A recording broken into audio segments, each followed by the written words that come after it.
Alrighty, this is part 2 of the video wherein I talk about the crazy techniques which I used to use while studying. So let's get into the video. The fourth technique which I want to talk about is also related to this part of writing. So we all know how important these NEET previous year questions are. So to kind of emphasize on that, what I used to do whenever I had time was take out my NCERT textbook and highlight whichever questions had been asked. So the lines of the NCERT which had been framed into a question in the previous years, I would highlight that. And at the side of the textbook, I would write down what question had been asked and what content had been brought out. So just by highlighting that, it would kind of trigger my mind to know how important the NCERT was. Because even though I knew how necessary you have to be in mastering this NCERT textbook, I am not the kind of person where I like sticking to just one textbook. I only like using the textbook as a source of knowledge. I don't like memorizing every single line of it. But because I needed to do well in this NEET exam, I knew that I had to do well in understanding the NCERT. But I could not do this for every single chapter. I did want to, but there's limited time and I could not fit in all the chapters. I did this just for a few chapters and then I began to realize how important the NCERT was. And that was just enough to make me want to study the entire NCERT line by line. The other thing that I used to do is just adding color and brightness to whatever I was studying. If you're new here, then you probably don't know what's coming up. But if you've seen my previous videos, then you do know the concept of making studying fun. So just making charts, short notes, voice recordings, mind maps, flowcharts, all of these things just brought in that, ability for me to study for long hours. So no matter how long it took, after completing a chapter, I would make at least a small chart of some sort and paste it on my wall. And to be honest, I didn't really look into them. It was just pasted on my wall and I didn't really go and study from it. But I did do those from the beginning because it just gave my room that atmosphere to study in. So whenever I walked into my room, I felt like I had to study and I felt good to study in it. But making these short notes and voice recordings, I really did rely on them. So for inorganic chemistry, instead of reading the NCERT textbook again and again, which I found to be quite repetitive because even though there were like 30 pages in a chapter, they all pointed to the same thing like a lot of the times. So I would make these short notes which were totally going to be of 6-7 pages. And then I would make voice recordings explaining those notes. So whenever I was revising, I would listen to my voice simultaneously reading my short notes. So instead of reading the NCERT textbook, I would look at my short notes which had the same exact thing but not in a repetitive way.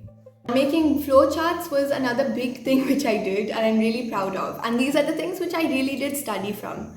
So if I take an example, in 11th standard, the anatomy chapter seemed okay for me. I had studied a little bit and I felt like I was doing well in it. But in the exams, my zoology marks were barely crossing 120 out of 180. While in botany, I used to get full. So that was a bit of a gap in it, and I realized that was because I was not really digging into NCERT deeper. So in 12th, in the last few months, I got a little time where I spent all of it for doing anatomy. So what I did was I would read the entire NCERT chapter, then line by line, and then para-wise. Then after completing a paragraph, I would think in my head what it's talking about. Then I would write it in a small font size in an A4 sheet in my short summarized version. I would do this for that entire chapter, and finally I would complete the entire 10-page chapter of, let's say, circulation in 2 pages, and I would stick that in my NCERT. Then, because it was closer to NEET and I had open mock tests every single week, before going for those mock tests, in the morning I would go through all of these flowcharts of all the anatomy chapters. So instead of reading the NCERT at that point, I was reading my flowchart.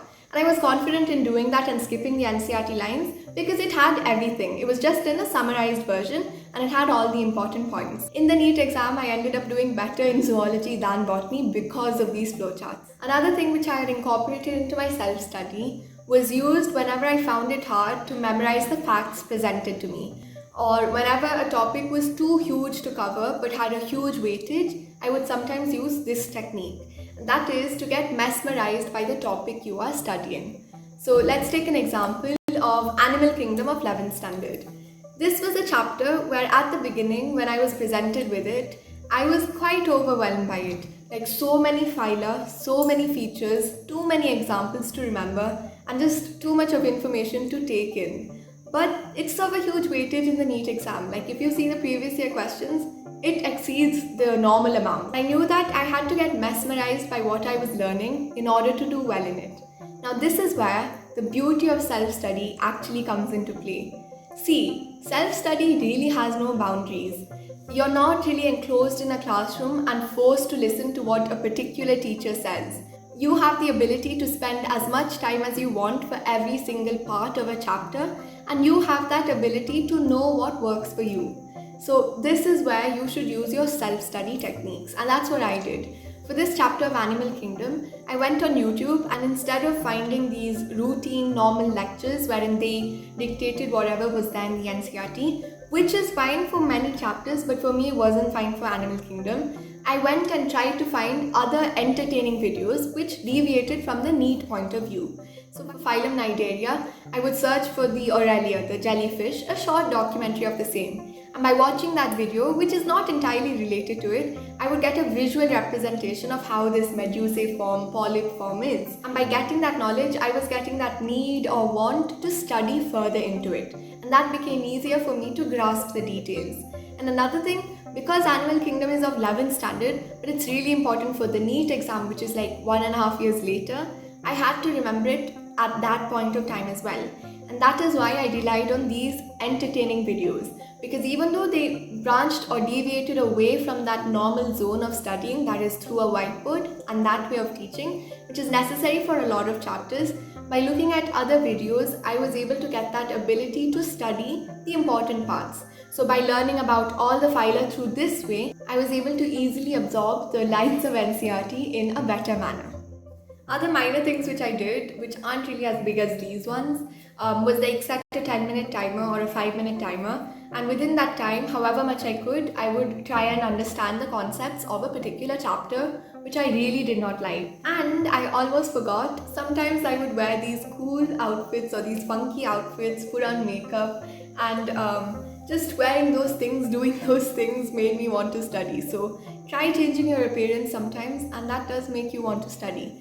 And one more thing, which is kind of a bonus and which I kind of want to put out there, is that YouTube does have everything. YouTube is not just this big source of entertainment or motivation. There are so many educational channels out there, so try exploring, don't just stick to one channel. Yes, for physics, I did rely mostly on Physics Wala, but towards the end, I found so many other YouTube channels which I did enjoy and which did get the concept much clearer in a short period of time. In a way, having so many backlogs in 11th was helpful for me, because when 12th started, I knew what I had to do in order to avoid backlogs, and I knew how to get through those backlogs in those 2 months holidays that I had. So these crazy techniques don't come on its own, and try using them if you have time, and try developing crazy techniques of your own, because at the end of the day, it's these weird ways which really boost your preparation to a whole other level. So that's the end of this video, and if I do remember any other crazy techniques, I can display them out here one day again, but that's it for now. I hope you enjoyed the video. So bye!